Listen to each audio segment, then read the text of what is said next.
Tony Soprano, the main character of HBO's cult TV series The Sopranos, has a double life, one as a protective family man of a seemingly traditional but dysfunctional Italian-American family, the other as a brutal boss of a DiMeo Crime family in New Jersey. The show centers around the Sopranos family, mainly Tony Soprano, who appears in each episode of the show. As one of the first anti-heroes of television series, Tony Soprano precedes Dexter Morgan, Walter White, and Tommy Shelby. When the HBO producers read the plot of the college episode during the first season, they were extremely worried about the character arc of Tony Soprano, who turns from a short-tempered and likable mafia boss into a cold-blooded murderer. In the college episode, Tony spots a whistleblower by chance on a long-distance trip with his daughter Meadow.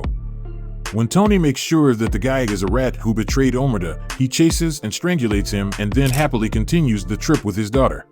Producers worried that this brutal murder scene would make the audience dislike the main character just at the beginning of the TV show and would make it impossible to identify with such an unlovable character. Hello, rat. But the creator of The Sopranos, David Chase, didn't agree with this politically correct approach. Chase neither wanted to make a typical Hollywood mafia action story nor glamorize mobsters. Chase wanted to create an anti-hero who is totally realistic and amoral. An anti-hero that totally plays by the rules of the underworld and doesn't hesitate for a second to give an execution order or pull the trigger himself. This approach was kind of new for TV shows, in which protagonists act right and become a good example for the audience. But Chase proved them all wrong with the college episode. Tony strangulates the snitch and becomes even more popular character. Because the audience doesn't want to see somebody just like them, they demand to watch somebody who acts accordingly to his fictitious world's rules, somebody who has the sword of Damocles hanging over his head at every moment, somebody who either ends up in a jail or a casket. That's the life of a mobster, and that's why the audience doesn't want any sugarcoating. David Chase knew about this, and he kept it real. There are some scenes in which the dark side of Tony Soprano surfaces. I'd like to list 10 moments when the Machiavellian or evil side of Tony presents itself. 1. Adriana La Cerva's death. The murder of Adriana La Cerva was one of these dark moments. In the long-term parking episode, Christopher's fiancée Adriana confesses Chris that she is cooperating with the feds. Upon hearing Adriana's confession, Chris freaks out. When Tony finds out this, he decides to whack her in cold blood and instructs Silvio Dante to carry out the hit. In this scene, Tony is 100% Machiavellian, makes no exception, doesn't spare beloved Adriana, and lures her into a trap. Tony tells Adriana that Chris tried to kill himself but now is recovering in the hospital. Adriana's love for Chris outweighs her fear, and she goes to meet her angel of death. 2. Christopher Moltisanti's death. At the beginning of Kennedy and Heidi episode of Season 6, Tony and Christopher drive at night in the middle of nowhere and their car drifts into the opposite lane and goes off the road and rolls several times. Tony exits the wreckage in pain but with only minor injuries. Chris, who was not wearing a seatbelt, is seriously injured, with internal bleeding. He tells Tony to call a taxi as he would not pass a drug test. Tony begins to call 911 for help but suddenly changes his mind. He pinches Chris's nose shut so that Chris cannot breathe, and he chokes to death on his own blood. This was a striking scene as it shows Tony's ruthlessness. After the incident, Tony shows no remorse in Chris killing and even tries to justify his action to himself. Tony has a dream in which he talks with Dr. Melfi during the session and says, "I'm relieved. Let me tell you something. I murdered friends before, even relatives. My cousin Tony, my best friend Puss. But this?" And he wakes up from his dream. This was one of Tony's darkest moments. 3. Tony Blundetto's death. In the final episode of the 5th season, Tony Soprano shoots his cousin Tony Blundetto dead with a shotgun to make peace with Lupertazzi crime family. Tony Soprano knows that his cousin Tony B has to go, but if Phil Leotardo kills him, it would be much more painful, so after a long thinking process, Tony Soprano decides to kill Tony B. This gruesome scene shows that unwritten rules of underworld make Tony Soprano murder his family member without even blinking an eye. Killing a family member is a last resort for Tony, as we remember him saving his nephew Chris in many occasions. But when his authority is at stake, Tony turns into a stone-cold killer. Tony's hard decision justifies what Niccolò Machiavelli said centuries ago: politics have no relation to morals. 4. Pussy's death. During the Season 2, It becomes more obvious for Tony Soprano that his associate Salvatore Big Pussy Bonpensiero is working as an FBI informant. In the final episode of Season 2, Tony Soprano, Paulie, and Silvio take Pussy on a boat trip. On the boat, Tony confronts Pussy about his betrayal, and despite their close friendship, Tony decides to kill Big Pussy. The scene is emotionally charged, with Tony struggling with the betrayal by someone he considered a close friend. The gravity of the situation is intensified by the fact that Tony himself must carry out the execution. After a moment of hesitation and reflection, Tony shoots Pussy, and his body is dumped into the ocean. The killing of Pussy is a reminder of the moral complexities and betrayals in the Mafia. The storyline adds depth to Tony's character, revealing the internal conflicts and moral compromises that come with his leadership role. 5. Jackie Jr.'s death. Tony Soprano's role in Jackie Aprile Jr.'s death is indirect but significant. The events leading to Jackie's demise are complex. Tony warns Jackie several times to straighten up, but Jackie doesn't listen to him and keeps making trouble.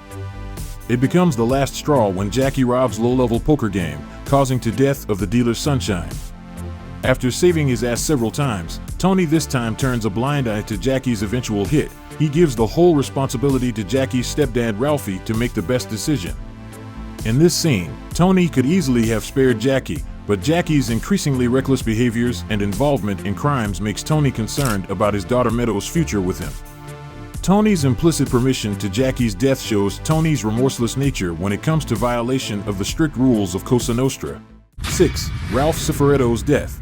Tony kills the capo Ralph in a fit of rage after a heated argument. This murder underscores Tony's capacity for violence and unilateral action to take a made man's life. Tony and Ralphie have big fights, some of them reaching to point of physical fight, but touching a made man, let alone killing, is normally considered as a big no in Cosa Nostra. Although Tony Soprano is known with his temper and dominant bossy persona, 2 instances make him deeply hurt and hold a deep grudge against Ralphie. These are the death of a young stripper Tracy and Tony's favorite racehorse Pi Oh My. When Tony learns that Ralphie's beaten Tracy to death, and he loses his temper, thinking the dead girl was about the same age with his daughter and gives Ralphie a beating. The final straw is the death of the horse in fire. We see Tony in rare agony when he first finds out that the horse is dead. His eyes fill with tears, and he talks about the tragical fate of his horse all the time. And this grief turns into animosity toward Ralphie, who is the sole responsible in Tony's eyes. 7. Artie's restaurant fire. In the pilot episode, Tony's uncle Corrado Jr. Soprano intends to kill little pussy Malanga in Tony's childhood friend Artie Bucco's restaurant Vesuvio. Silvio Dante tells Jr.'s intention to Tony. Knowing that such a mob hit would damage the reputation of Artie's restaurant, Tony tries to prevent it. But when Tony fails to convince neither Jr. Soprano nor Artie, he goes his way and makes Silvio to bomb the restaurant. Tony thinks that the fire would be looking accidental and so that reputation of Artie's restaurant won't be tarnished, and Artie would take the insurance money in return.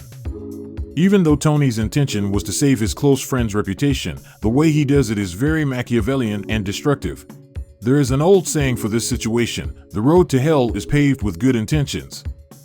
After the restaurant burns down, Artie never suspects Tony and opens another restaurant with the name of Nuovo Vesuvio. But Tony's decision to bomb Vesuvio causes a deep friction between him and Artie in later seasons after Artie finds out what Tony has done. The arson of Vesuvio is one of the many examples in which Tony Soprano shows his dark sides. 8. Tony and Paulie's boat scene. In the 6th and last season's Remember When episode, Tony rents a fishing boat in Miami and sets sail with Paulie. Paulie's behaviors, voice, even his laughter begin to irritate Tony.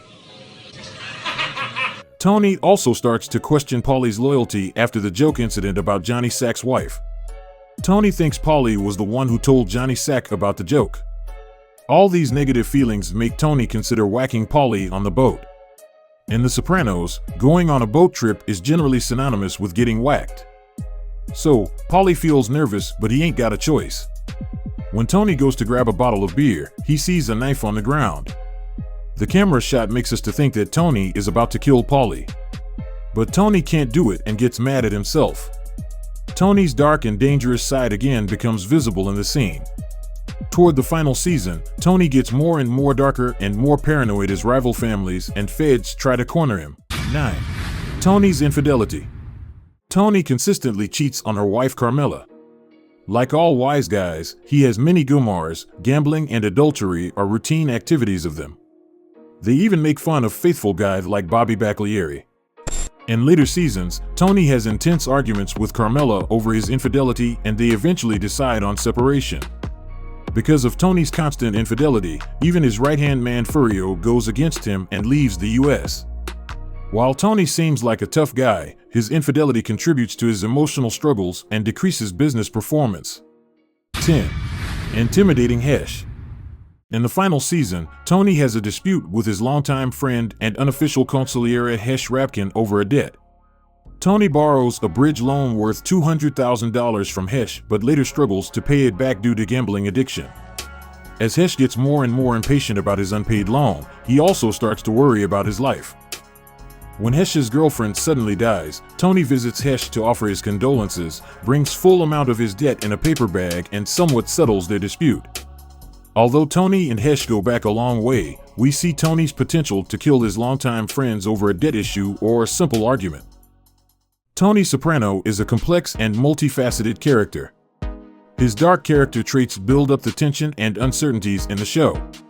Tony's short temper, ruthlessness, infidelity, deception, narcissism, and violence make him one of the greatest TV show anti-heroes. Thanks for watching. If you liked the video, please click the like and subscribe button. More videos will come.